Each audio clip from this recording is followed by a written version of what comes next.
카드 명세서가 먼저 도착한 날이었습니다. 은퇴는 끝났고 월급은 끊겼는데 생활은 그대로였던 그날이요. 숫자를 보는 순간 숨이 막히더군요. 아직 큰 병도 없고 집도 있는데 이상하게 바닥이 보이는 느낌이 들었습니다. 그때 머릿속을 스친 생각이 딱 하나였습니다. 내가 50대에 이 말을 들었더라면 지금 이 공포는 없었을 텐데요. 은퇴 준비 이야기를 하면 다들 돈부터 떠올리십니다.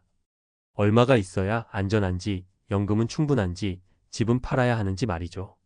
그런데 은퇴하고 나서 정말 무서운 건 돈이 모자랄까 하는 불안보다 돈을 대하는 태도가 바뀌지 않았다는 사실이더군요. 일할 때 몸에 밴 소비 습관, 체면 비교, 이게 그대로 따라옵니다.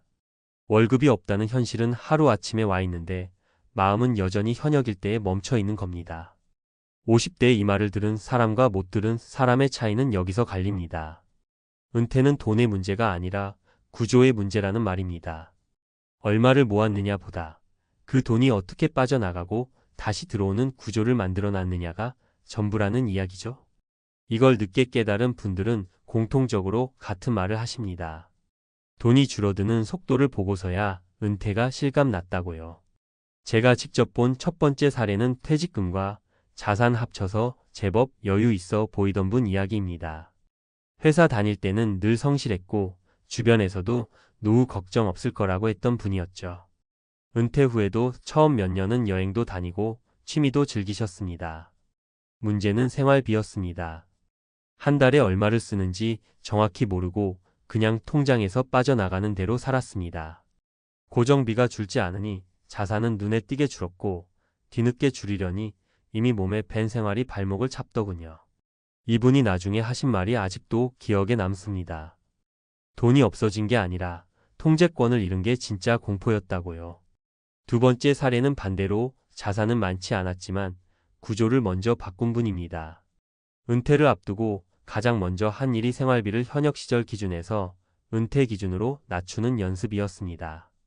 퇴직 전부터 카드 사용 내역을 하나하나 들여다보고 꼭 필요한 지출과 그냥 습관인 지출을 나눴죠. 처음엔 불편했다고 합니다. 체면도 상하고 스스로 초라해지는 기분도 들었다고요. 그런데 은퇴 후에는 오히려 마음이 편해졌다고 합니다. 이미 그 생활에 익숙해져 있었으니까요. 돈이 많아서 안정적인 게 아니라 예측 가능해서 안정적이라는 말을 이분에게서 처음 들었습니다. 세 번째 사례는 은퇴 후 가장 흔하게 무너지는 지점, 바로 관계에서 시작된 이야기입니다. 자녀 문제, 부모 부양, 주변 부탁 같은 것들이죠. 이분은 은퇴 전까지 늘 베풀던 사람이었습니다. 은퇴 후에도 그 습관이 그대로 남아 있었죠. 문제는 수입이 없어진 상태에서도 같은 역할을 하려 했다는 겁니다. 작은 도움이라 생각했던 돈들이 쌓여 생활비를 잠식했고 어느 순간부터 본인 노후를 갉아먹고 있다는 사실을 깨달았습니다. 이분이 뒤늦게 깨달은 조언은 이것이었습니다. 은퇴 후에 착한 선택이 가장 잔인한 결과를 만들 수 있다는 말이요. 이 세 가지 사례를 관통하는 조언은 하나입니다. 은퇴는 돈을 쌓아두는 끝이 아니라 돈이 흐르는 방식을 완전히 바꾸는 시작이라는 사실입니다. 50대에 이 말을 들은 사람들은 은퇴를 앞두고 질문을 바꿉니다. 내가 얼마가 있느냐가 아니라 이 돈이 나를 몇 년이나 버텨주느냐를 묻기 시작하죠. 반면 이 말을 못 들은 사람들은 은퇴 후에도 계속 얼마가 남았는지만 봅니다. 남은 돈을 세는 삶과 남은 시간을 설계하는 삶의 차이는 생각보다 큽니다. 공감되실 겁니다. 은퇴 후에는 하루가 길어지고 작은 지출 하나에도 감정이 흔들립니다. 젊을 때는 돈이 문제를 해결해줬는데 은퇴 후에는 돈이 문제의 원인이 되는 순간들이 생깁니다. 그래서 더 무섭습니다. 준비가 덜 된 상태에서 맞이하는 은퇴는 자유가 아니라 통제할 수 없는 시간의 시작이 되거든요. 결국 1,000만 원을 줘도 아깝지 않은 조언은 이런 말입니다. 은퇴 후에도 지금처럼 살 수 있을 거라는 가정부터 버리라는 이야기요. 그 가정을 버리는 순간부터 진짜 준비가 시작됩니다. 50대에 이 말을 들은 사람들은 은퇴를 두려워하지 않습니다. 이미 삶의 크기를 조절해봤고 돈의 속도를 낮춰봤으니까요.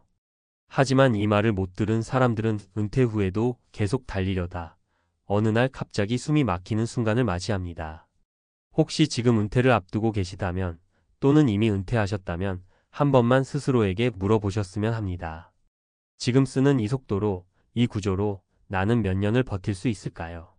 이 질문을 50대에 던진 사람과 은퇴 후에 던진 사람의 차이는 생각보다 훨씬 큽니다. 그리고 그 차이는 시간이 갈수록 더 잔인하게 드러납니다. 여기서 한 걸음만 더 들어가 보겠습니다. 왜 이 조언이 돈으로도 못 사는 말이 되었는지, 그리고 왜 책과 논문까지 같은 방향을 가리키는지요. 은퇴를 다룬 연구들을 보면 공통된 결론이 하나 있습니다. 은퇴 후 삶의 만족도를 결정하는 핵심 요인은 자산 규모가 아니라 통제감이라는 점입니다. 다시 말해 돈이 많아서가 아니라 내가 내 삶을 조절하고 있다는 느낌이 있느냐 없느냐가 갈림길이 된다는 이야기입니다. 미국의 노후 연구에서 자주 인용되는 개념이 하나 있습니다. 라이프 사이클 가설이라는 건데요. 젊을 때 벌고 중년에 축적하고 노년에 쓰는 구조입니다. 문제는 현실의 은퇴자들이 이 이론처럼 살지 않는다는 데 있습니다. 실제 연구들을 보면 은퇴자 상당수가 은퇴 후에도 현역 시절의 소비 패턴을 유지하려다 심리적 불안을 겪습니다.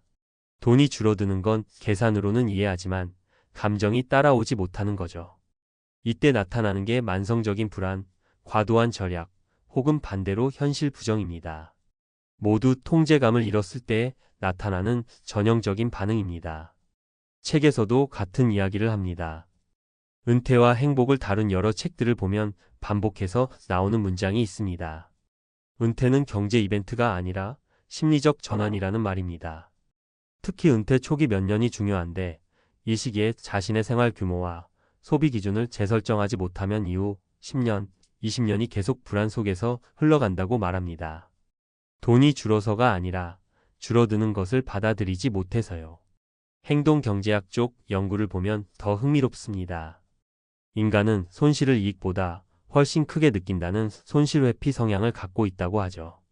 은퇴 후 통장에서 돈이 빠져나가는 걸 볼 때 느끼는 불안은 실제 금액보다 훨씬 크게 증폭됩니다. 그래서 많은 은퇴자들이 합리적인 지출에도 죄책감을 느끼거나 반대로 지금 안 쓰면 손해라는 생각에 무리한 소비를 하기도 합니다. 이게 바로 구조 없이 은퇴를 맞이했을 때 생기는 심리적 혼란입니다. 여기서 다시 그 조언으로 돌아옵니다. 은퇴는 돈의 문제가 아니라 구조의 문제라는 말이 왜 무서운 진실인지요. 구조를 먼저 만든 사람들은 이 손실 회피의 함정에서 비교적 자유롭습니다. 왜냐하면 돈이 줄어드는 장면을 이미 예상했고 그 안에서 내가 통제할 수 있는 범위를 만들어 놨기 때문입니다. 매달 얼마를 써도 괜찮은지, 어디까지는 줄일 수 있고 어디는 줄이면 안 되는지 스스로 알고 있습니다. 이 상태가 바로 연구에서 말하는 통제감입니다. 반대로 이 구조 없이 은퇴한 사람들은 계속 계산만 합니다. 지금 얼마 남았지? 이 속도면 몇 년 버티지? 혹시 큰 병이라도 걸리면 어쩌지? 이 질문들이 반복되면 삶은 점점 축소됩니다. 실제로 은퇴자, 우울감과 사회적 고립을 다룬 논문들을 보면 경제적 빈곤보다 미래 예측 불가능성이 훨씬 큰 스트레스 요인으로 나타납니다. 돈이 적어도 예측이 되면 버티지만 돈이 있어도 예측이 안 되면 무너진다는 이야기입니다. 그래서 50대에 이 말을 들은 사람들은 준비의 방향이 다릅니다. 더 벌 궁리를 하기보다 어떻게 쓰며 살지를 연습합니다. 책에서 말하는 은퇴 성공 사례들도 하나같이 비슷합니다. 은퇴 전 몇 년 동안 일부러 생활비를 줄여보거나 소득이 없는 달을 가정하고 살아보는 시기입니다. 이게 바로 구조를 몸에 익히는 과정입니다. 숫자가 아니라 감정을 훈련하는 거죠. 결국 1,000만 원짜리 조언이라는 건 이런 겁니다. 은퇴 후 불안은 돈의 양이 아니라 준비되지 않은 변화에서 온다는 사실을 미리 알게 해주는 말입니다. 이 말을 일찍 들은 사람들은 은퇴를 인생의 하강 국면으로 보지 않습니다. 속도를 낮춘 새로운 국면으로 봅니다. 하지만 이 말을 못 들은 사람들은 은퇴 후에도 계속 달리려 하고 달릴 힘이 사라진 뒤에야 멈추게 됩니다. 그래서 책과 논문이 한 목소리로 말하는 결론은 단순합니다. 은퇴 준비의 마지막 단계는 통장 잔고를 늘리는 게 아니라 줄어드는 통장을 바라보는 나 자신의 태도를 바꾸는 일이라는 것. 이걸 50대에 깨달은 사람과 은퇴 후에 깨달은 사람의 차이는 시간이 갈수록 더 선명해집니다. 그리고 그 차이는 돈으로는 절대 살 수 없습니다. 아침에 눈을 떴는데 갈 곳이 없다는 느낌부터 밀려옵니다. 통장은 아직 버티고 있는데 마음이 먼저 무너지는 순간이 오죠. 이제 나는 뭘 하지? 이 질문을 피한 사람들이 있고 끝까지 외면하다가 노후가 공포로 바뀐 사람들이 있습니다. 이 차이가 은퇴 후 삶을 완전히 갈라놨습니다. 많은 분들이 은퇴를 앞두고 이렇게 생각하십니다. 돈만 있으면 괜찮겠지. 연금 나오고 집 있고 적당히 아끼면 되겠지. 그런데 은퇴하고 나서 가장 먼저 찾아오는 공포는 돈이 떨어질까가 아닙니다. 돈을 어디에 써야 할지도 모르겠고, 하루를 어떻게 보내야 할지도 모르겠고, 내가 여전히 쓸모 있는 사람인지 확신이 사라지는 그 순간입니다. 실제로 은퇴 후 가난해진 분들 이야기를 들어보면 자산 규모가 작아서가 아니라 삶의 중심이 통장 하나로만 버텨지고 있었다는 공통점이 있습니다. 반대로 은퇴 후 시간이 지날수록 오히려 여유가 생기고 사람들이 저 사람은 부자다라고 말하는 분들을 보면 통장 말고 이미 다른 걸 충분히 모아두셨습니다. 이것은 바로 쓸 수 있는 나 자신, 다시 말해 능력, 관계, 그리고 일할 수 있는 선택지입니다. 첫 번째 사례를 말씀드릴게요. 50대 후반의 대기업에서 퇴직한 분이었습니다. 퇴직금과 연금, 자산만 놓고 보면 주변에서 부러워할 정도였죠.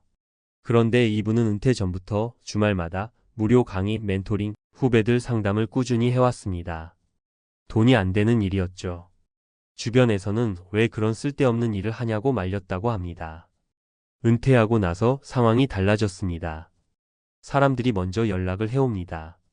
자문 요청, 강의 요청, 프로젝트 참여 제안까지 들어옵니다. 처음엔 소소한 활동이었는데 어느 순간부터 월 수입이 연금보다 더 안정적으로 쌓이기 시작했습니다. 이분이 부자가 된 이유는 투자 수익률이 아니라 은퇴 전에 쓸 수 있는 나를 만들어 놨기 때문입니다. 두 번째 사례는 전혀 다른 방향입니다.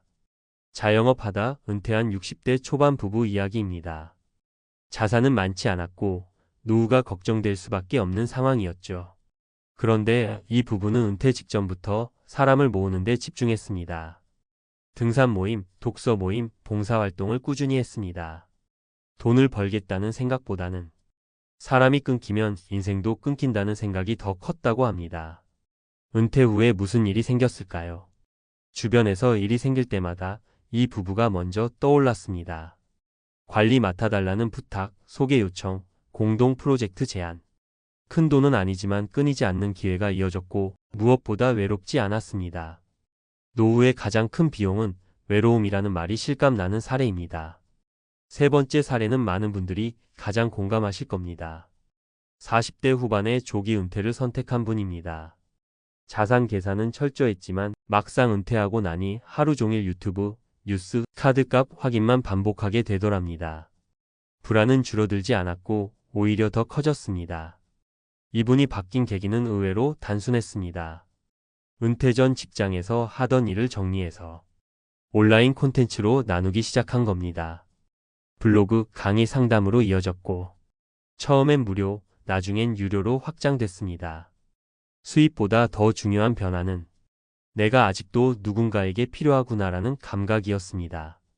이 감각이 생기자 소비가 달라졌고 투자 판단도 훨씬 안정적으로 변했습니다. 돈이 줄어드는 공포에서 벗어나자 아이러니하게도 자산은 더 오래 유지됐습니다. 여기서 중요한 포인트가 있습니다.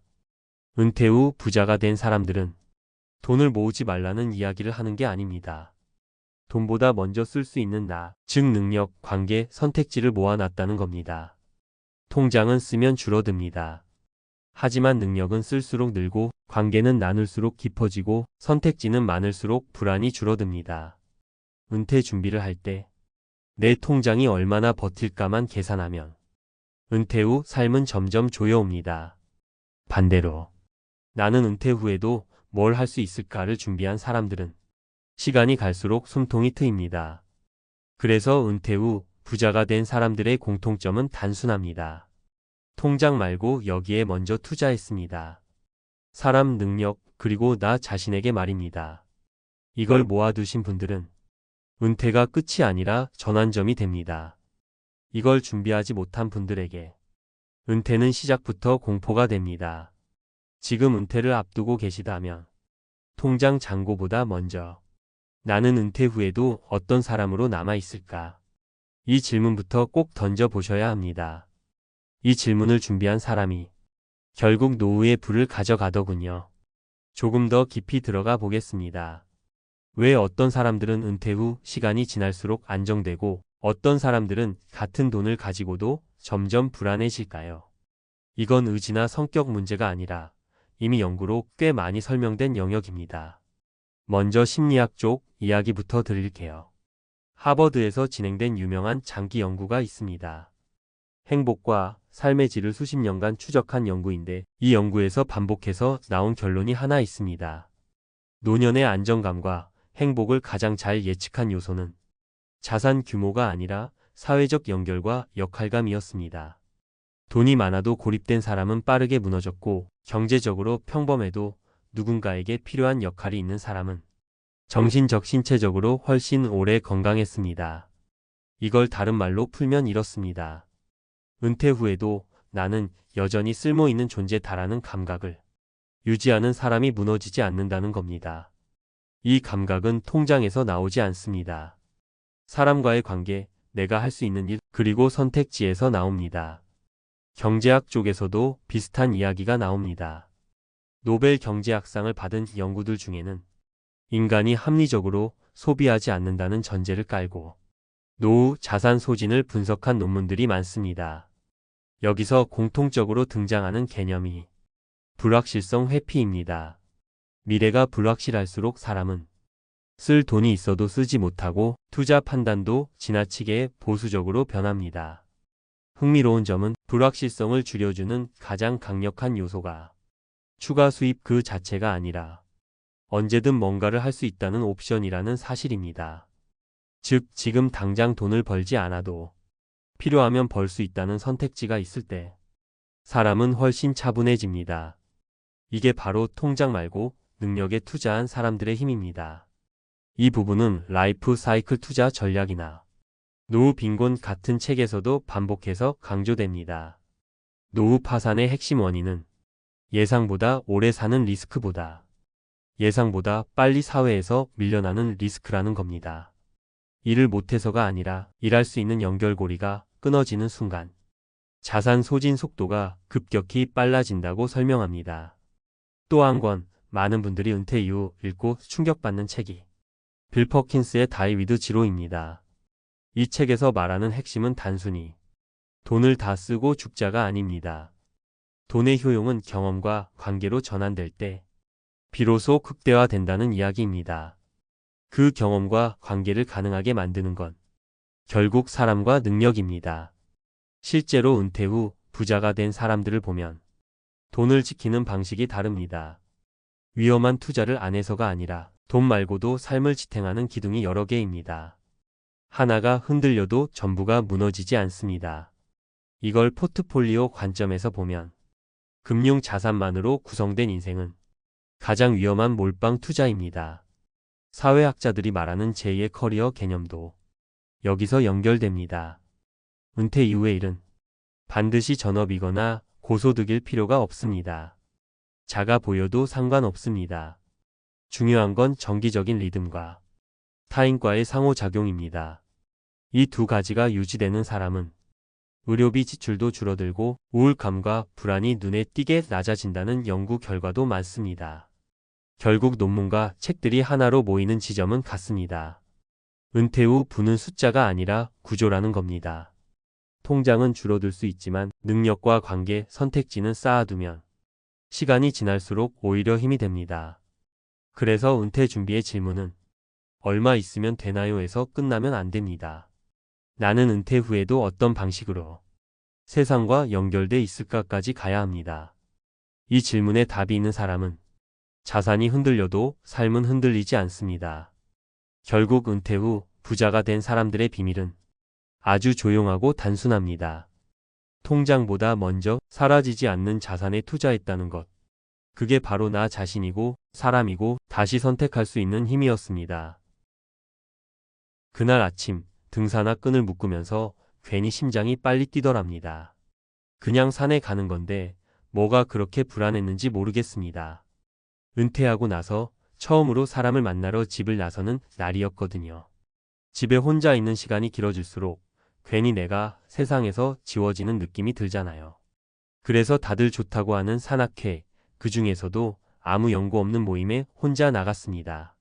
그 선택 하나가 이렇게 오래 남을 줄은 솔직히 상상도 못했습니다. 은퇴를 하면 시간이 많아질 거라 생각하죠. 그런데 막상 해보면 시간보다 먼저 늘어나는 게 있습니다. 말할 사람이 없다는 공백, 누군가에게 불릴 일이 없다는 허전함, 그리고 나는 이제 쓸모없는 사람인가라는 생각입니다. 회사 다닐 때는 귀찮을 정도로 전화가 오고 회의가 있고 사람들 얼굴을 매일 봤는데요. 은퇴하고 나니까 하루 종일 휴대폰이 조용합니다.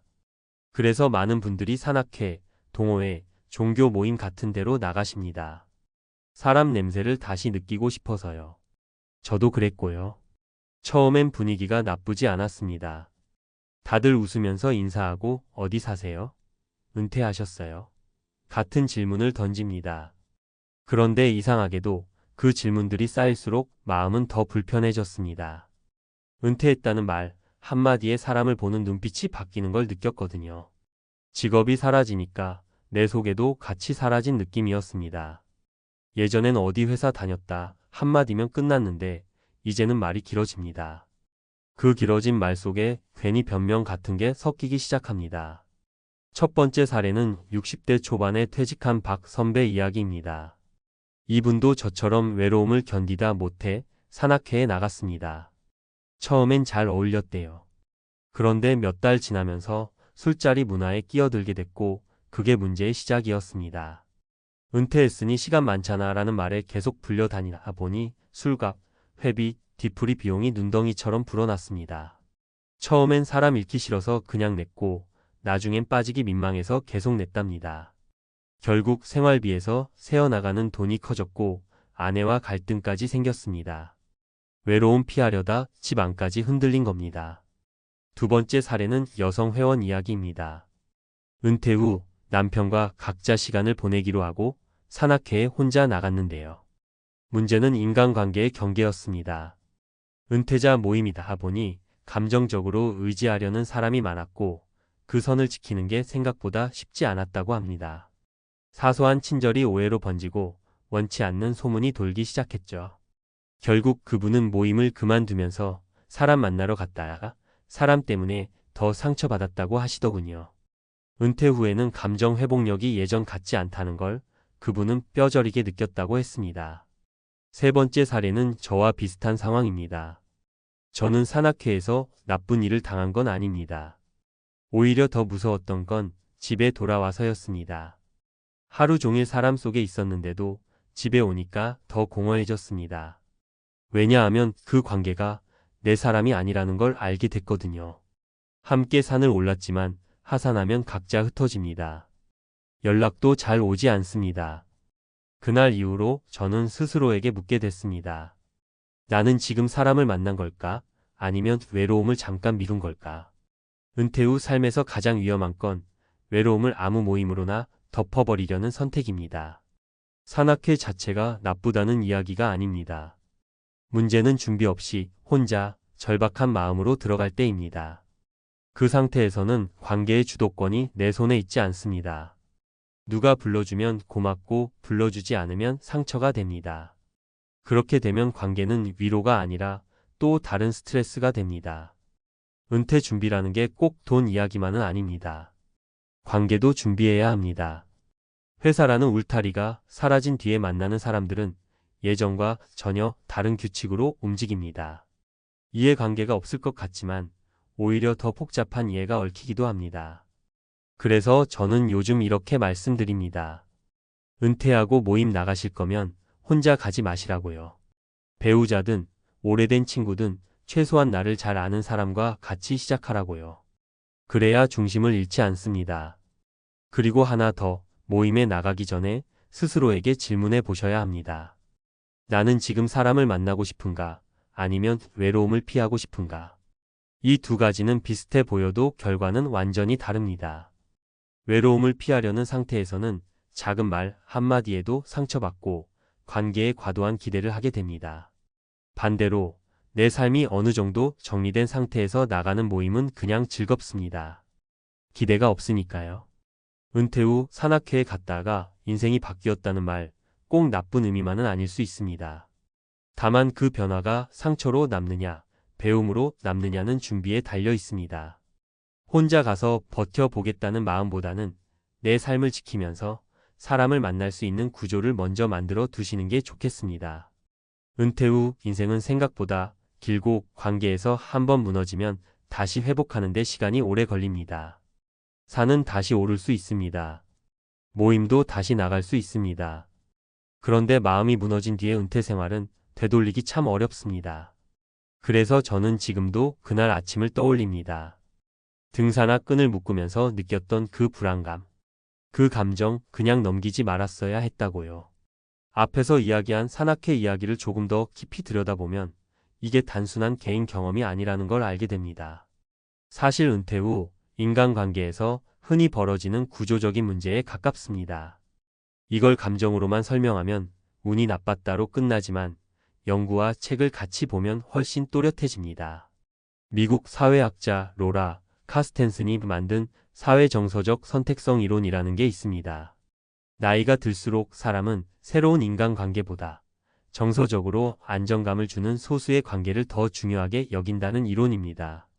젊을 때는 사람 수가 많을수록 좋지만 중년 이후에는 누구와 있느냐가 얼마나 많이 만나느냐보다 훨씬 중요해진다는 겁니다. 문제는 은퇴 직후입니다. 기존 관계는 회사와 함께 사라졌는데 마음은 이미 깊은 관계를 원하는 상태가 돼버린 거죠.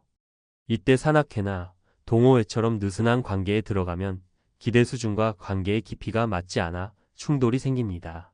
앞에서 말한 공허함, 상처, 오해가 여기서 나옵니다.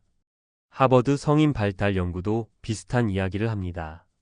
이 연구는 80년 넘게 사람들을 추적했는데 노후 행복을 가장 잘 예측한 요소는 돈도 건강도 아니고 안정적인 관계였습니다. 여기서 말하는 안정적인 관계는 새로운 인맥이 아니라 나를 오래 알고 내 약점을 아는 사람과의 관계였습니다. 은퇴 후 갑자기 만들어진 모임은 이 조건을 충족시키기 어렵습니다. 그래서 산악회에서 하루 종일 웃고 떠들어도 집에 오면 더 허탈해지는 겁니다. 뇌는 이미 의미 있는 관계를 원하고 있는데 현실은 표면적인 대화만 반복되니까요. 책에서도 같은 경고를 합니다. 아툴 가완디의 책 어떻게 죽을 것인가에는 이런 문장이 나옵니다. 나이가 들수록 사람에게 필요한 건 선택의 자유와 소속감이라고요. 은퇴 후 혼자 산악회에 들어가는 경우 이 두 가지를 동시에 잃기 쉽습니다.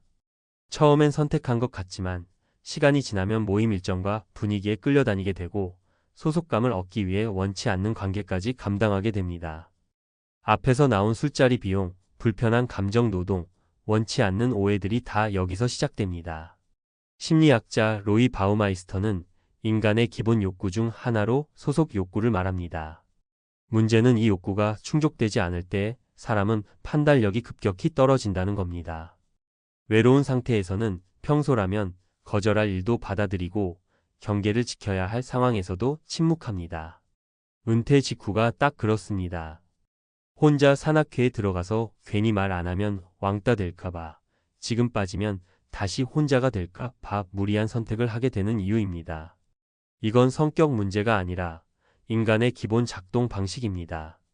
그래서 저는 은퇴 준비에서 관계 준비를 돈만큼 중요하게 봐야 한다고 생각합니다. 책 행복의 조건에서도 강조하지만 노년의 관계는 새로 만드는 것보다 재구성하는 게 훨씬 안전합니다. 완전히 새로운 모임 하나에 올인하기보다 소규모로 여러 접점을 두는 방식이 훨씬 덜 위험합니다. 산악회를 가더라도 거기에 삶의 중심을 두지 않는 겁니다. 그냥 활동 중 하나일 뿐이라는 거리감이 있어야 합니다. 결국 은퇴 후 산악회가 문제라기보다 은퇴 직후의 심리 상태가 문제입니다. 이 시기를 연구자들은 정체성 공백기라고 부릅니다. 직감도, 역할도 사라진 상태에서 사람은 쉽게 흔들립니다. 이때 혼자 새로운 집단에 들어가면 관계가 나를 지탱해주는 게 아니라 내가 관계에 매달리게 됩니다. 그러면 구조적으로 불리해질 수밖에 없습니다. 은퇴 후 사람을 만나지 말라는 이야기가 아닙니다. 다만 혼자서 외로움을 해결하려고 관계에 뛰어들지 말자는 겁니다. 논문과 책들이 공통으로 말하는 건 단순합니다. 노후의 관계는 양이 아니라 안정성이고 속도가 아니라 맥락이라는 겁니다. 이걸 무시하면 산을 올랐다 내려오는 짧은 하루가 인생의 방향까지 바꿔버릴 수 있습니다. 준비 없는 만남은 위로가 아니라 또 다른 불안이 될 수 있다는 것, 그게 연구들이 우리에게 주는 가장 현실적인 경고입니다. 통장을 여는 순간 손이 먼저 떨렸습니다. 잔액이 줄어든 게 아니라 예상보다 너무 빨리 무너지고 있다는 느낌 때문이었습니다. 퇴직하고 딱 1년. 그래도 1년은 숨 좀 돌리겠지라고 스스로를 달래왔는데 그날 아침 통장을 보는 순간 깨달았습니다. 은퇴는 휴식이 아니라 준비 안 된 사람에게는 생존의 시작이라는 걸요. 퇴직 전엔 다들 비슷한 말을 합니다. 퇴직금도 있고 연금도 있고 집도 있으니까 괜찮을 거라고요. 저도 그랬습니다. 월급이 끊겨도 계산은 해봤다고 크게 문제 없을 거라고 자신했습니다. 그런데 막상 은퇴하고 나니 숫자로 계산한 노후와 실제 삶의 속도는 전혀 달랐습니다. 월급이 들어오지 않는다는 건 단순히 소득 하나가 빠지는 문제가 아니었습니다. 마음의 안전망이 통째로 사라지는 일이었습니다. 아침에 눈을 떠도 급할 게 없다는 게 처음엔 좋았습니다. 알람 소리도 없고 출근 준비도 없고 회의도 없었습니다. 그런데 그 평온은 생각보다 오래가지 않았습니다. 한 달, 두 달은 괜찮았습니다. 하지만 시간이 지나자 지출이 눈에 들어오기 시작했습니다. 식비, 관리비, 보험료, 통신비, 각종 세금. 줄였다고 생각했는데도 통장은 계속 얇아졌습니다. 왜 이렇게 빨리 줄지? 라는 질문이 머릿속을 떠나지 않았습니다. 많은 분들이 은퇴 후 가장 먼저 하는 착각이 있습니다. 생활비는 줄일 수 있을 거라고 생각하는 겁니다. 하지만 실제로는 그렇지 않습니다. 출퇴근이 없어진 대신 집에 있는 시간이 늘어나고 집에 있는 시간이 늘어나면 전기, 가스, 물 사용량이 늘어납니다. 심심하니까 나가는 횟수가 늘고 나가면 돈을 쓰게 됩니다. 은퇴 전에는 회사에서 해결되던 점심 한 끼가 은퇴 후에는 고스란히 개인 지출이 됩니다. 이런 작은 변화들이 쌓이면서 통장을 갉아먹습니다. 제가 만난 한 분은 대기업에서 30년 넘게 일하고 은퇴하신 분이었습니다. 퇴직금도 꽤 받았고 연금도 안정적이었습니다. 본인은 적어도 5년은 걱정 없다고 말하셨습니다. 그런데 은퇴 1년이 지나서 연락이 왔습니다. 생각보다 지출이 너무 빠르다는 겁니다. 이유를 들어보니 특별한 소비를 한 것도 아니었습니다. 다만 자녀 결혼 지원, 부모 병원비 보탬, 집 수리비 같은 한 번쯤은 괜찮겠지라는 지출이 겹쳤을 뿐이었습니다. 문제는 그 한 번이 계속 이어졌다는 거였습니다. 본인은 아직 젊다고 생각했지만 통장은 이미 노후의 속도로 늙어가고 있었습니다. 또 다른 사례도 있습니다.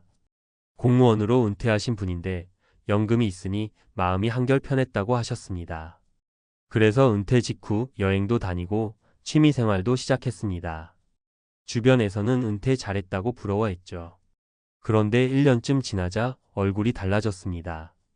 연금은 들어오지만 의료비와 보험료, 각종 고정비가 계속 늘어나면서 체감 여유가 급격히 줄어든 겁니다. 특히 건강 문제가 시작되자 상황은 더 나빠졌습니다. 병원비는 생각보다 빠르게 쌓였고 그때서야 깨달았다고 합니다. 은퇴 후 1년은 몸과 돈이 동시에 시험받는 시기라는 걸요. 세 번째로 기억에 남는 분은 자영업을 하다 은퇴하신 분이었습니다. 평생 일만 하다가 쉬게 되니 처음엔 너무 좋았다고 하셨습니다. 그런데 문제는 시간이었습니다. 시간이 많아지자 소비의 기준이 흐려졌습니다. 오늘은 커피 한 잔, 내일은 외식 한 번, 모레는 취미용품 하나.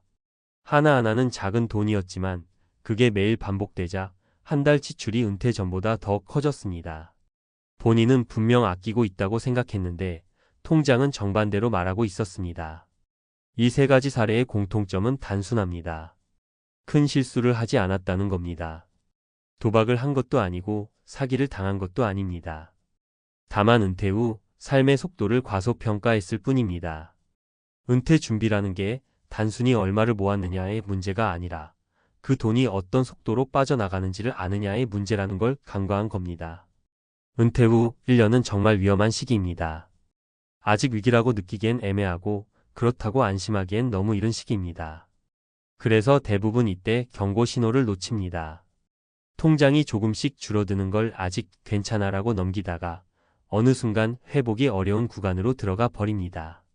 이때부터는 선택지가 급격히 줄어듭니다.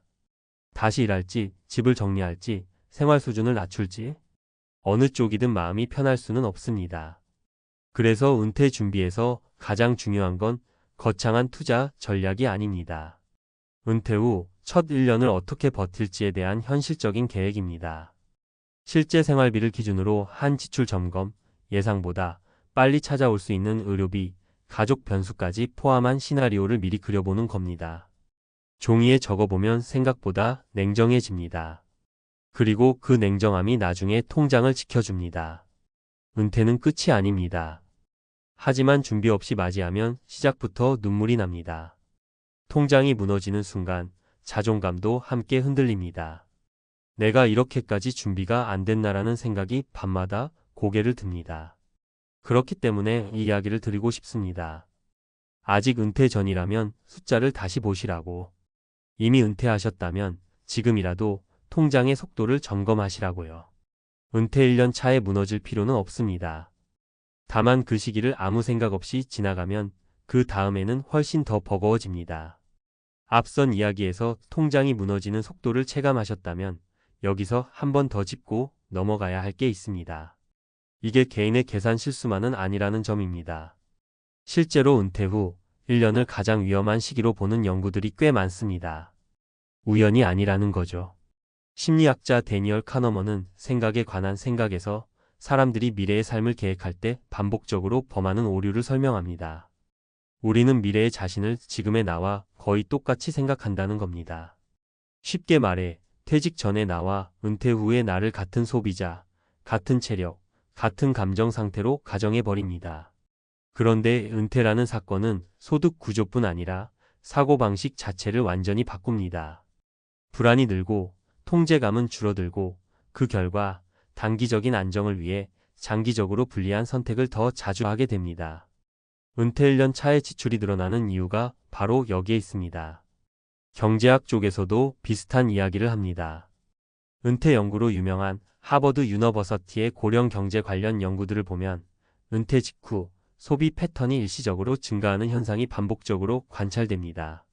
흔히 은퇴 허니문 기간이라고 부르는데 이 시기에 여행, 취미, 인간관계 지출이 늘어납니다. 문제는 이 허니문이 끝난 뒤입니다. 소비는 줄이기 어렵고 소득은 이미 고정돼 있습니다. 그래서 은퇴 13년 차에 재정 스트레스가 급격히 증가합니다. 많은 분들이 나는 해당 안 될 줄 알았다고 말하는 바로 그 구간입니다. 노후 생활을 다룬 책 중에서 개인적으로 많이 언급되는 게 더 리타이어먼트 머라지라는 책입니다. 이 책에서 강조하는 핵심 메시지는 단순합니다.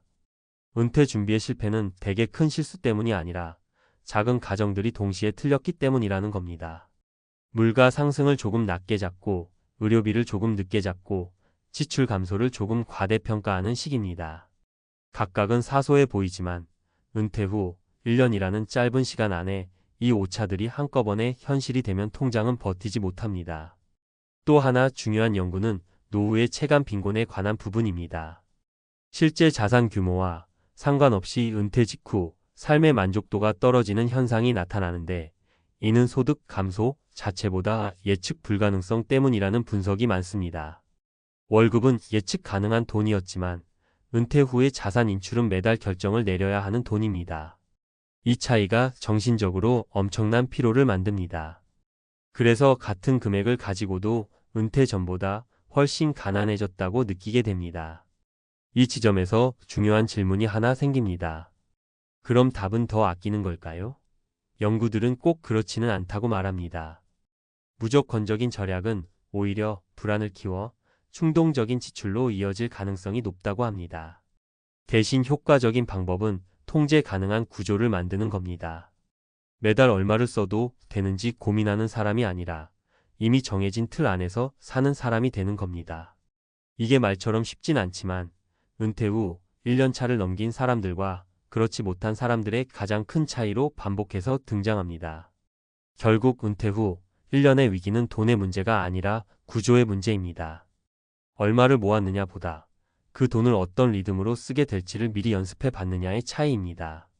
논문과 책들이 공통으로 말하는 결론도 여기로 모입니다.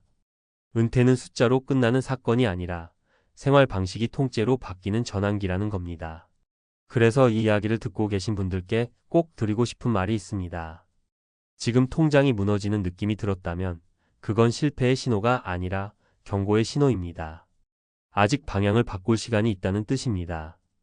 은퇴 후 1년은 많은 사람을 울리지만 동시에 가장 빨리 깨달을 수 있는 시기이기도 합니다. 그 깨달음을 놓치지 않는 것, 그게 진짜 은퇴 준비의 시작입니다. 새벽 4시에 눈이 떠졌습니다. 이유는 하나였어요. 통장 잔고가 머릿속에서 떠나질 않았거든요. 아직 해도 안 떴는데 가슴은 벌써 쿵쾅거렸습니다. 오늘 써야 할 돈, 이번 달 나가야 할 돈, 다음 달은 버틸 수 있을지. 은퇴하고 나서 가장 무서운 건 병도 아니고 외로움도 아니었습니다. 돈이 떨어질 때 느껴지는 그 설명하기 힘든 공포였습니다. 숨이 막히는데 누구한테 말도 못하는 그 느낌. 이 글을 읽고 계신 분들 중에도 비슷한 밤을 보내본 분 계실 겁니다. 은퇴 전에는 다들 이렇게 생각합니다. 집도 있고 퇴직금도 있고 연금도 조금 나오니까 어떻게든 되겠지. 저도 그랬습니다. 회사 다닐 땐 매달 월급이 자동으로 들어오니까 돈 걱정을 깊게 안 해도 됐거든요. 그런데 은퇴하고 나서 깨달았습니다. 월급이 사라진 순간부터 돈은 숫자가 아니라 시간이 된다는 걸요. 통장에 있는 돈이 곧 내가 버틸 수 있는 시간이라는 사실을요. 그걸 너무 늦게 알았습니다. 은퇴하고 돈이 없을 때 사람들이 가장 많이 하는 착각이 있습니다. 아끼면 된다고 생각하는 겁니다. 외식 줄이고 여행 안 가고 옷 안 사면 된다고요. 처음엔 맞는 말처럼 들립니다. 실제로 은퇴 첫 해, 둘째 해까지는 버틸 수 있습니다. 그런데 문제는 시간이 지날수록 아낄 수 있는 게 사라진다는 겁니다. 결국 마지막에 남는 건 건강, 인간관계, 자존감인데 그게 하나씩 무너지기 시작합니다. 첫 번째 사례는 61세에 퇴직한 남성 이야기입니다. 대기업에서 30년 넘게 일했고 퇴직금으로 아파트 대출도 거의 정리했습니다. 주변에서는 성공적인 은퇴라고 했죠. 문제는 현금이었습니다. 집은 있지만 매달 들어오는 돈이 거의 없었어요. 처음에는 괜찮았습니다. 그동안 못 쉰 걸 쉰다고 생각했거든요. 그런데 3년이 지나자 상황이 달라졌습니다. 관리비, 보험료, 병원비가 슬금슬금 부담이 되기 시작했고 결국 선택한 게 집 담보 대출이었습니다. 조금만 빌리면 되겠지라는 생각이었죠. 하지만 이자 부담은 생각보다 컸고 그 이후부터는 돈을 벌기 위해 일자리를 찾기 시작했습니다. 나이가 걸림돌이 됐고 결국 새벽 배송 아르바이트를 시작했습니다. 본인이 말하더군요. 회사 다닐 때보다 지금이 더 비참하다고. 선택의 여지가 없다는 게 이렇게 사람을 작게 만든다고요. 두 번째 사례는 60대 부부 이야기입니다. 은퇴 전에는 부부 합산 소득이 꽤 괜찮았습니다. 자녀도 다 키웠고 집도 있었고요. 문제는 은퇴 후 지출 구조를 제대로 계산하지 않았다는 겁니다. 특히 자녀 문제였습니다. 결혼, 전세, 갑작스러운 사업 실패까지. 그때마다 부모니까라는 이유로 도와줬습니다.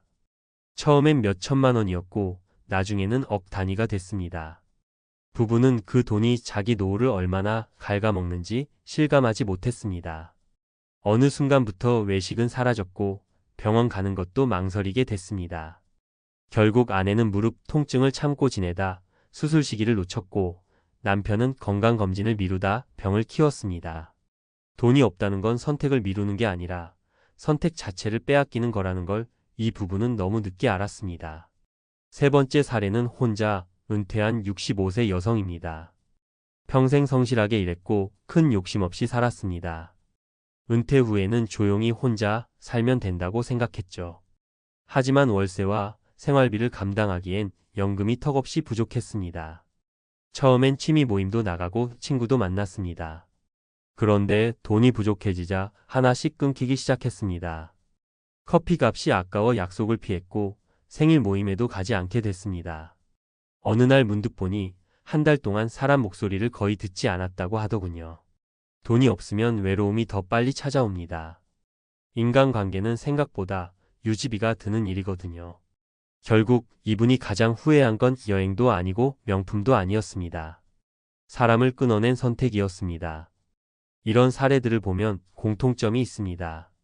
다들 큰 실수를 한 게 아니라는 겁니다. 도박을 한 것도 아니고 사치를 부린 것도 아닙니다. 그냥 준비 없이 은퇴했고 돈이 줄어드는 속도를 과소평가했고 현금 흐름의 중요성을 너무 늦게 깨달았을 뿐입니다. 그런데 그 결과는 너무 가혹합니다. 은퇴 후의 선택은 되돌릴 수 없거든요. 다시 젊어질 수도 없고 다시 큰 돈을 벌 기회도 많지 않습니다. 돈 없는 은퇴가 무서운 이유는 단순히 가난해져서가 아닙니다. 선택지가 하나씩 사라지기 때문입니다. 어디 살지, 언제 병원 갈지, 누구를 만날지, 무엇을 포기할지. 그 모든 걸 돈이 대신 결정해버립니다. 그리고 시간이 지나면 이렇게 말하게 됩니다. 그때 조금만 더 준비했더라면, 그때 한 선택만 달랐더라면. 이 글을 읽고 계신 분들 중에는 이미 은퇴하신 분도 계실 거고 아직 준비 중인 분도 계실 겁니다. 중요한 건 하나입니다. 은퇴 후 돈은 편안함을 위한 사치가 아니라 존엄을 지키는 최소한의 안전망이라는 사실입니다. 돈이 많을 필요는 없습니다. 하지만 끊기지 않는 현금 흐름, 예상보다 오래 살 수 있다는 전제, 그리고 최악의 상황을 버틸 수 있는 여유는 반드시 필요합니다. 은퇴는 끝이 아니라 긴 생활의 시작입니다. 준비 없는 은퇴는 휴식이 아니라 시험이 됩니다. 그리고 그 시험은 생각보다 오래 갑니다. 부디 이야기가 남의 일이 아니라 지금 점검해야 할 신호로 느껴지셨으면 합니다. 5회 뒤 후회만 남지 않도록 말입니다. 앞에서 나온 이야기들이 단순한 개인 불운처럼 느껴지셨다면 여기서부터는 조금 불편해지실 수도 있습니다. 왜냐하면 이런 비참한 선택들이 반복되는 이유는 개인 성격이나 운이 아니라 이미 연구와 책에서 수십 년 전부터 예고돼 있었기 때문입니다. 노후의 가장 큰 착각은 돈 문제를 생활비 계산 정도로만 생각하는 겁니다.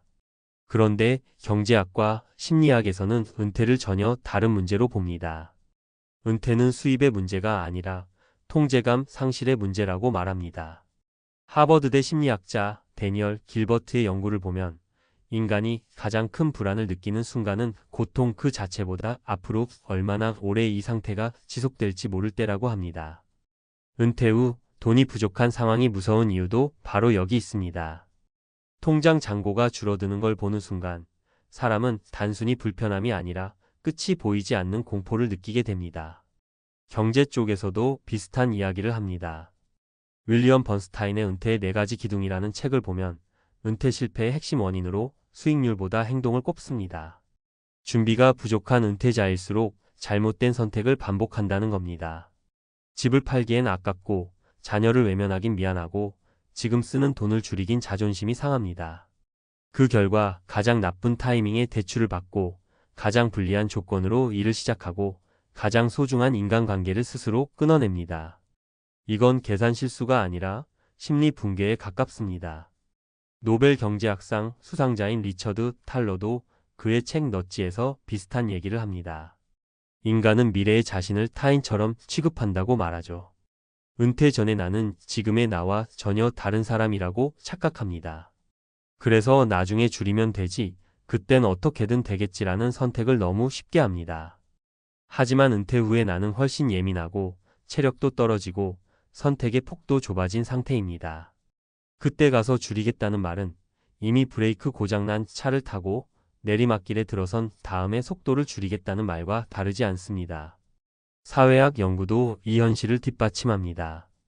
미국 미시간대 노아 연구센터 자료를 보면 은퇴 후 소득이 일정 수준 이하로 떨어진 집단에서 우울증, 고립감, 만성질환 발생률이 급격히 높아집니다.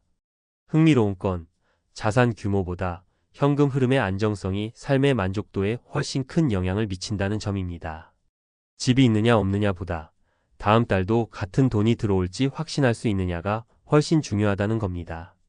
앞서 나온 사례들에서 집은 있었지만 삶이 무너진 이유가 여기 있습니다. 철학 쪽에서도 이 문제를 오래전부터 경고해 왔습니다. 쇼펜하우어는 인간의 불행을 욕망의 결핍보다 통제 불가능한 불안에서 찾았습니다. 은퇴 후 돈이 부족한 상태는 단순한 가난이 아니라 삶의 주도권을 상실한 상태입니다. 그래서 사람은 점점 위축되고 스스로를 사회에서 지워버리는 선택까지 하게 됩니다. 외출을 줄이고 사람을 피하고 아프면서도 병원을 미룹니다. 이건 절약이 아니라 생존 모드입니다. 결국 돈 없는 은퇴가 비참해지는 이유는 하나입니다. 준비하지 않은 은퇴는 선택을 줄이기 때문입니다. 선택이 줄어들면 인간은 존엄을 잃습니다. 오늘 무엇을 먹을지, 누구를 만날지, 아플 때 치료받을지조차 스스로 결정하지 못하는 순간 삶은 버티는 시간이 됩니다.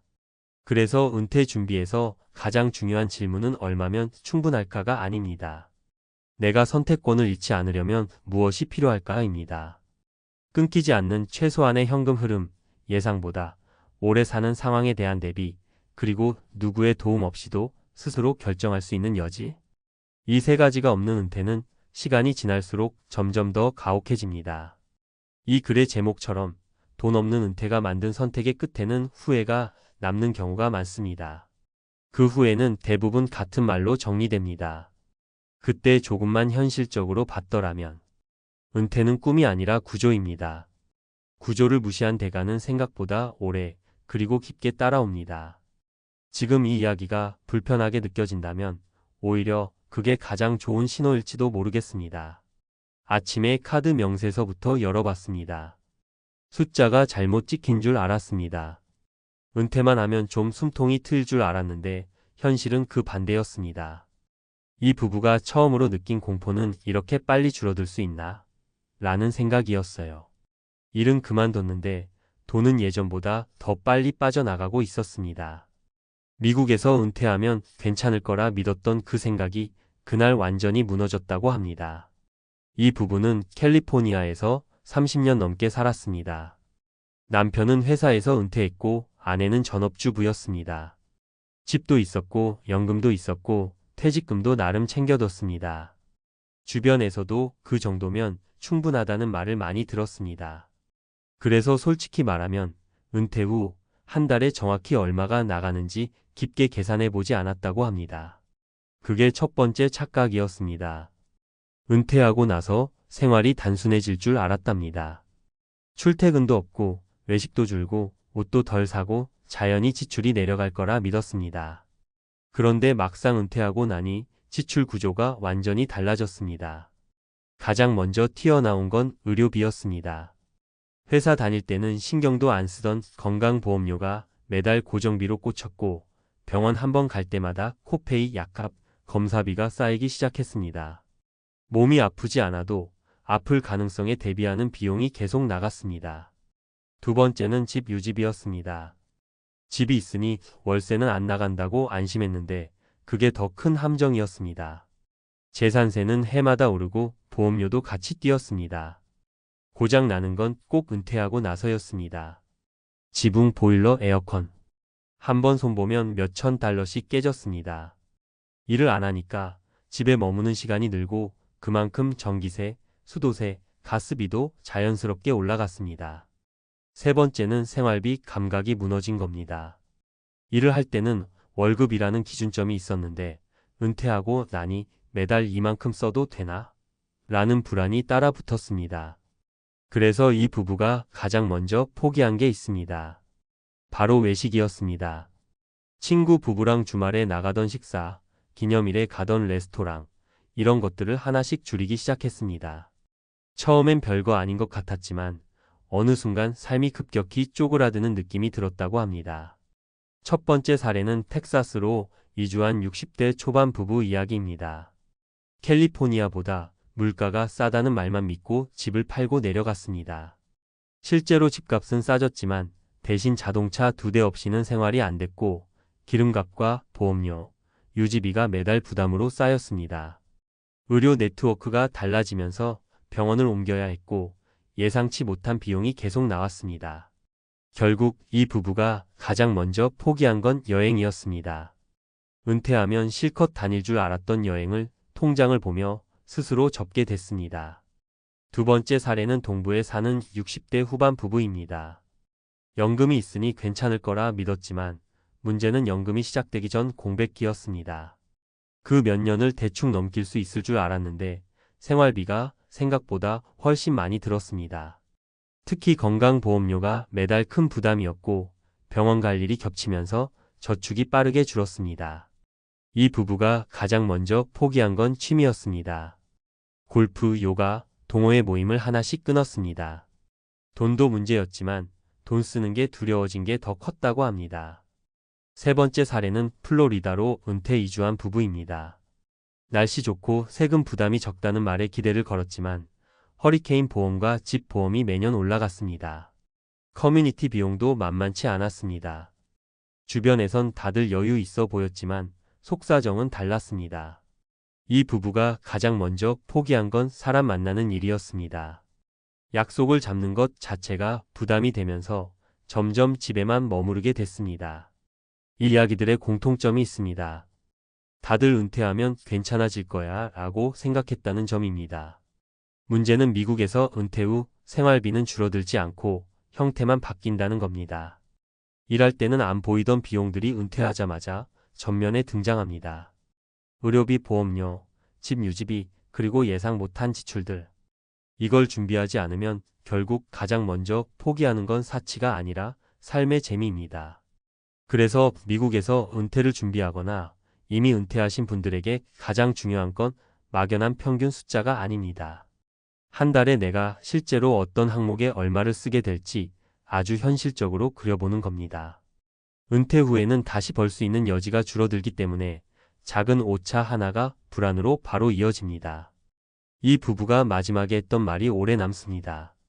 돈이 없어서 힘든 게 아니라 언제까지 버틸 수 있을지 모르는 게 제일 무서웠다. 미국에서 은퇴하면 괜찮을 거라 믿었던 그 생각, 사실은 가장 위험한 출발점일지도 모릅니다. 앞선 이야기들이 개인의 체감이라면 이제는 왜 이런 일이 반복되는지 조금 더 깊이 들어가 보겠습니다. 이건 운이 나빠서도 소비 습관이 유독 해퍼서도 아닙니다. 이미 여러 연구와 책에서 오래전부터 경고해 온 구조적인 문제에 가깝습니다. 먼저 많은 분들이 착각하는 게 하나 있습니다. 은퇴하면 지출이 줄어든다는 믿음입니다.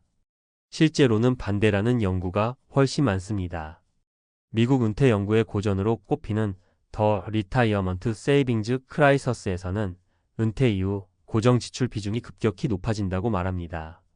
일할 때는 소득이 있어 지출이 분산되지만 은퇴 후에는 의료비, 보험료, 주거비처럼 피할 수 없는 비용이 생활의 중심이 됩니다. 선택 지출은 줄일 수 있어도 필수 지출은 오히려 더 단단해진다는 겁니다. 특히 의료비는 거의 모든 연구에서 핵심 변수로 등장합니다. 미국 보스턴 칼리지 산하 은퇴연구센터의 장기 추적 연구를 보면 은퇴 후 가계 파산의 가장 큰 원인은 투자 실패가 아니라 의료 관련 비용입니다. 재미있는 건 큰 병보다 작지만 반복되는 병원 방문이 더 치명적이라는 점입니다. 약값, 검사비, 보험 공제액이 쌓이면서 저축을 조금씩 잠식합니다. 그래서 많은 은퇴자들이 통장이 한 번에 무너진 게 아니라 조용히 말라갔다고 표현합니다. 두 번째로 중요한 건 인간의 심리입니다. 행동경제학자 데니얼 카너먼은 자신의 저서 싱킹 패스트 언드 슬로에서 사람들이 미래를 계산할 때 현재의 감정을 과대평가한다고 말합니다. 은퇴를 앞두면 회사만 안 가도 스트레스가 줄 테니 돈도 덜 쓸 것이라고 상상합니다. 하지만 실제 은퇴 후에는 시간은 늘고 불안도 같이 늘어납니다. 이 불안이 소비를 줄이는 방향이 아니라 오히려 잘못된 선택을 부르는 경우가 많습니다. 필요 없는 보험을 더 들거나 손실을 만회하려다 위험한 투자를 하기도 합니다. 세 번째는 사회적 고립의 문제입니다. 사회학자 로버트 퍼트넘은 볼링 언론에서 나이가 들수록 사회적 연결이 줄어들 때 삶의 만족도와 건강이 동시에 악화된다고 설명합니다. 앞서 이야기한 사례들에서 공통적으로 등장한 게 가장 먼저 포기한 것이 외식, 취미, 여행, 사람 만나는 일이었다는 점입니다. 이건 단순한 소비 축소가 아닙니다. 삶의 반경이 줄어드는 신호입니다. 그리고 이때부터 은퇴 생활은 돈 문제가 아니라 심리적 붕괴로 이어지기 시작합니다. 흥미로운 연구 결과도 하나 있습니다. 미국 미시간대의 은퇴 패널 연구에서는 은퇴 후 생활비를 사전에 구체적으로 시뮬레이션한 사람과 그렇지 않은 사람을 비교했는데 준비한 쪽이 실제 자산 규모와 상관없이 만족도가 훨씬 높았습니다. 돈이 많아서가 아니라 어디서 줄여야 하고 어디는 지켜야 하는지를 알고 있었기 때문입니다. 다시 말해 은퇴의 안정감은 자산 총액보다 예측 가능성에서 나옵니다. 그래서 미국에서 은퇴 준비를 할 때 가장 위험한 질문은 한 달에 얼마면 살 수 있나요? 입니다. 이 질문은 평균을 찾게 만들고 평균은 개인을 속입니다. 대신 던져야 할 질문은 이겁니다. 내가 포기하면 가장 먼저 무너질 게 뭔가요? 외식인지 여행인지 취미인지 아니면 사람인지.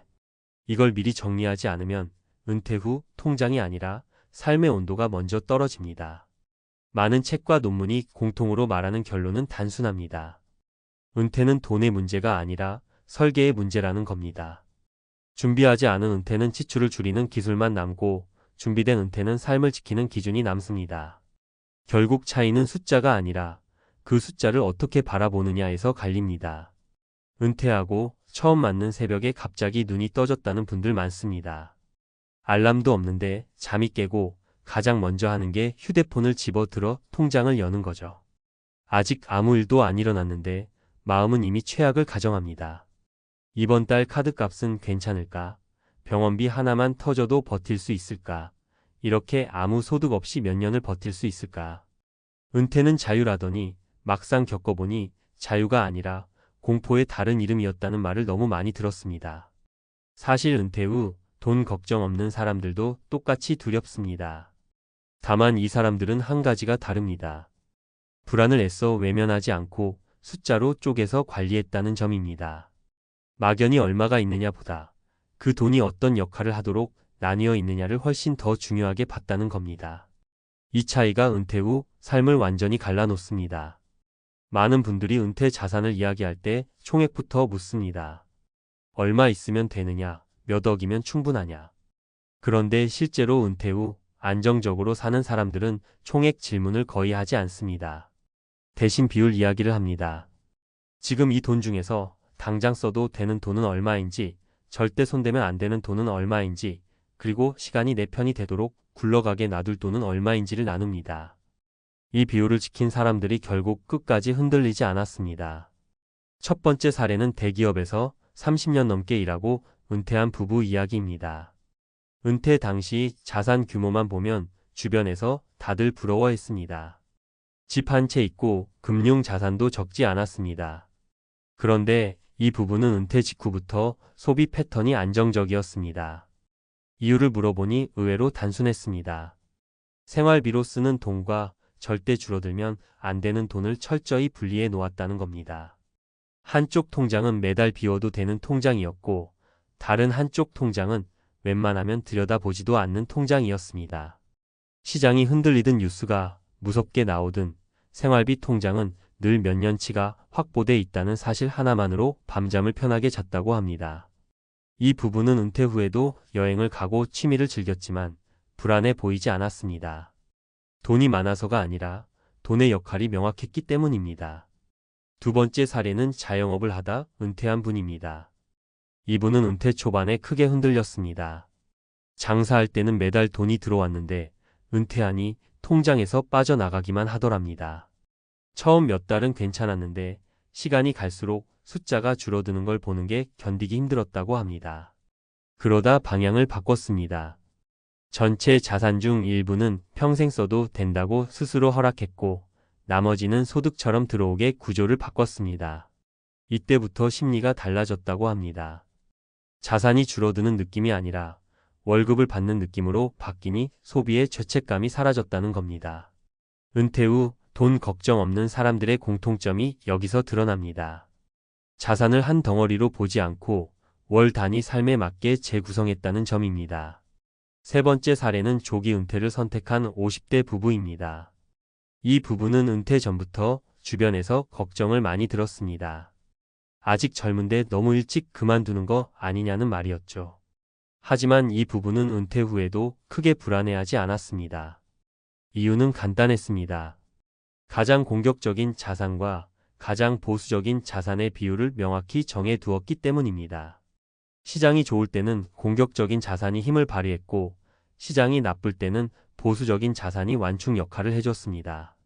어느 한쪽이 무너져도 전체 삶이 흔들리지 않게 설계해 둔 겁니다. 이 부분은 은퇴 후 수입이 없어도 자산의 변동성을 감당할 수 있는 심리적 여유가 있었습니다. 이 세 사례를 관통하는 공통점은 단 하나입니다. 은퇴 후 돈 걱정 없는 사람들은 비율을 지켰다는 겁니다. 당장 써도 되는 돈, 시간을 두고 불릴 돈, 그리고 어떤 일이 있어도 지켜야 할 돈을 명확히 나눴습니다. 이 비율이 무너지면 아무리 자산이 많아도 공포는 커집니다. 반대로 이 비율이 지켜지면 자산 규모가 아주 크지 않아도 삶은 안정됩니다. 은퇴 후 가장 무서운 순간은 큰 지출이 생겼을 때가 아닙니다.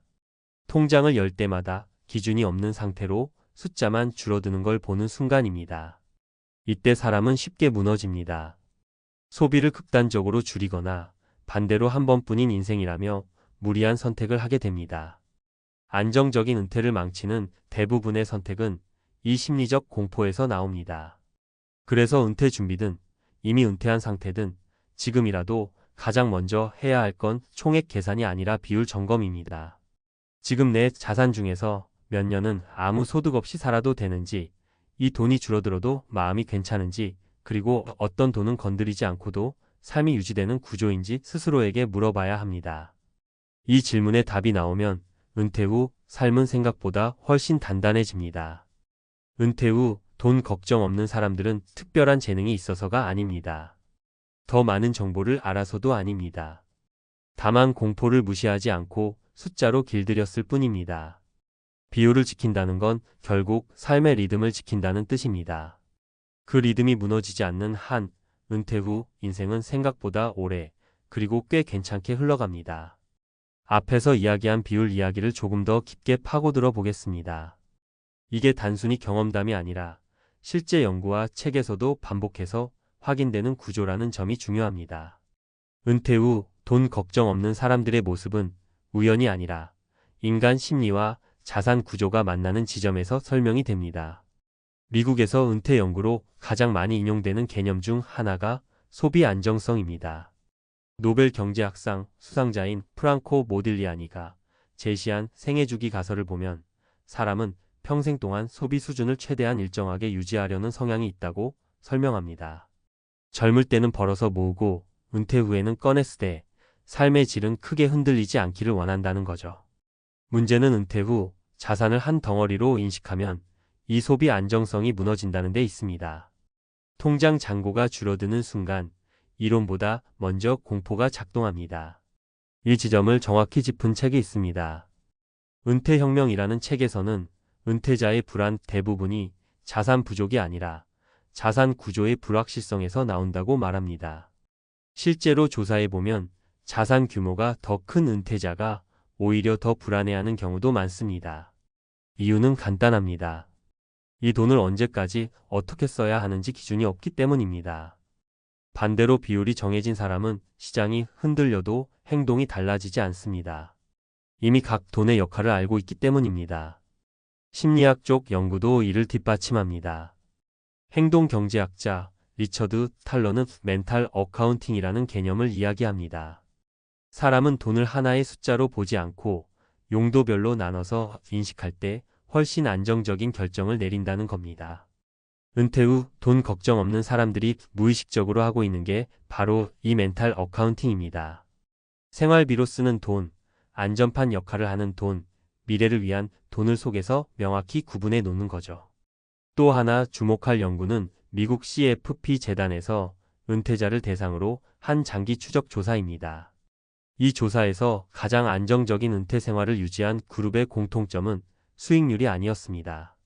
변동성 관리였습니다. 다시 말해 자산이 오르내리는 폭을 삶의 리듬 안에서 감당할 수 있었느냐가 관건이었습니다. 이 사람들이 공통적으로 했던 게 바로 자산 비율 고정입니다. 시장 상황에 따라 전부를 바꾸지 않고 정해진 틀 안에서만 움직였습니다. 이걸 현실 언어로 풀면 이렇습니다. 은퇴 후에도 마음이 편한 사람들은 잃어도 괜찮은 돈과 잃으면 무너지는 돈을 절대 섞지 않습니다. 이 구분이 무너지면 작은 하락에도 인생 전체가 흔들리는 느낌을 받습니다. 반대로 이 구분이 명확하면 손실이 나도 삶은 유지됩니다. 논문과 책이 공통으로 말하는 핵심도 여기입니다. 은퇴의 안정성은 숫자보다 구조에서 나온다는 겁니다. 그래서 저는 은퇴를 준비하거나 이미 은퇴하신 분들께 항상 같은 질문을 권합니다. 지금 내 자산 중에서 줄어들어도 밤잠을 잘 수 있는 돈은 얼마입니까? 이 질문에 답이 없으면 아무리 자산이 많아도 은퇴는 불안합니다. 반대로 이 질문에 명확히 답할 수 있다면 자산 규모가 조금 작아도 삶은 안정됩니다. 결국 비율을 지킨다는 건 투자 전략 이전의 심리 전략입니다. 학자들은 이를 불안의 관리 비용을 최소화하는 설계라고 표현합니다. 은퇴 후 돈 걱정 없는 사람들은 더 똑똑해서가 아니라 이 비용을 미리 줄여놓은 사람들입니다. 숫자가 아니라 구조를 설계했고 그 구조가 공포를 막아준 겁니다. 이 차이가 은퇴 후 인생을 완전히 갈라놓습니다.